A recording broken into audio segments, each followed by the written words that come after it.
I think it was in Foundation and Empire, the second book of the original Foundation Trilogy, where Beta Darrell, upon visiting the cave city of Haven, says these words: "The laws of history are as absolute as the laws of physics, and if the probabilities of error are greater, it is only because history does not deal with as many humans as physics does atoms, so that individual variation counts for more." The point being made here is that just as the physical laws of the universe are considered to be universally true, so too are the laws we can discern from our past, and by proxy, what we can predict of our future. This idea in a nucleus is what serves as one of the central themes of the Foundation, and it was while reading the books earlier this year that I felt I was listening to a story of old. 12,000 years into the galactic civilization, the same vices of complacency and stagnation had found their way into the general population. Now often this can happen because of our own limitations. Our narrow focus on life, on the here and now, means that our senses never pick up on these tides of massive socio-economic change happening right under our noses. I mean, it's difficult to keep an eye on the rise and fall of stock points, on the sudden power outage that might hit a neighboring building, or the ongoing floods in a village in some part of the world. Instead, we set our sight on the grind of day-to-day banalities in our own constructed worlds. And therefore, a growth or a decay in the institutions around us simply escape our notice. But the Foundation explores this steady evolution, and it does it through the ideas of Hari Seldon and his work in the field of psychohistory, which is an amalgamation of history, psychology, and the modern social sciences. The Foundation is built on and out of history, but it's also about people. Maybe not in an individual sense, but often as a collective entity, and the behaviors we exhibit on a telescopic level.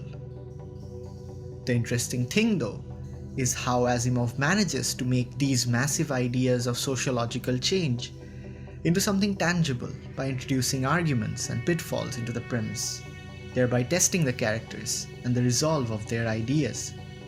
Now, characters often weave in and out of the story with rapid succession to accommodate the larger story, the one revolving around the rise of the Foundation. And with each changing character, there is a new era to be explored, a new generation of the Foundation that faces its own crisis.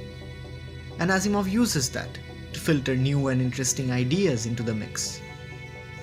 Ideas are very much the backbone of the Foundation series. They move the story by being the proverbial driving force. And it's that same force that Asimov uses in his writing to reverberate and echo these ideas back to us, the readers.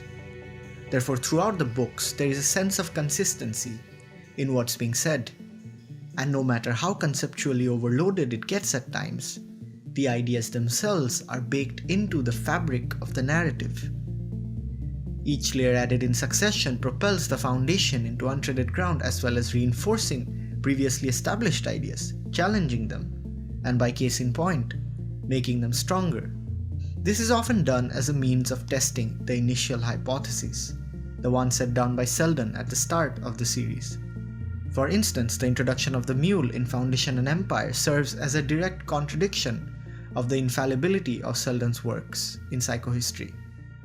The Mule exists out of Seldon's plans. The challenge he poses ends up in a situation so perfectly constructed within the moment that it calls to mind the unanswerable question: what happens when an unstoppable force meets an immovable object?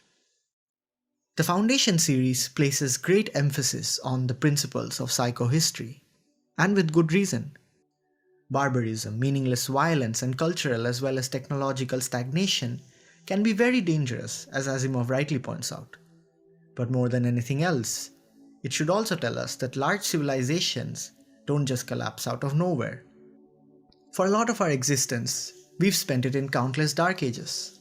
The enlightenment of the Greek and Roman civilization was followed by the brutality of the Viking expeditions and the interference of the church in state matters. A lot of lives were lost in the Crusades of the 11th century, and the medieval ages had their own atrocities to follow. It took a long time, and a lot of hard work to pull ourselves out of the intellectual dark years. History is often a witness of such acts, but ultimately it comes down to how we interpret our past actions. The answer never lies with the bad decisions of one generation, but with the accumulated actions that build momentum over the course of decades and sometimes centuries. This is also why characters change so often in the Foundation books. The story wouldn't be complete without different perspectives over a passage of time. The cycle of history is long and far more malleable than we think. Our past actions are carved in stone, yes, but their consequences are fluid and ever-changing. Institutions don't just go bust, love is never suddenly lost, and a massive idea for change needs implementation and perseverance. And the greatest gift any book can give us is that of perspective. The gradual birth, growth, and decay of our ideals isn't just a sign of the times, but also a sign for what's to come. The Foundation is impactful not because it tells us something new, but because it reminds us, it reminded me, of what's already been written painstakingly in the winnowing stone tablets and our oldest scrolls. That it's the wisdom of looking through the small shifting of events within our economic, political, and technological revolutions that our senses often miss out on. And it's that slow march of change that history is always trying to tell us. And we only have to listen like Hari Seldon did to see where we're headed.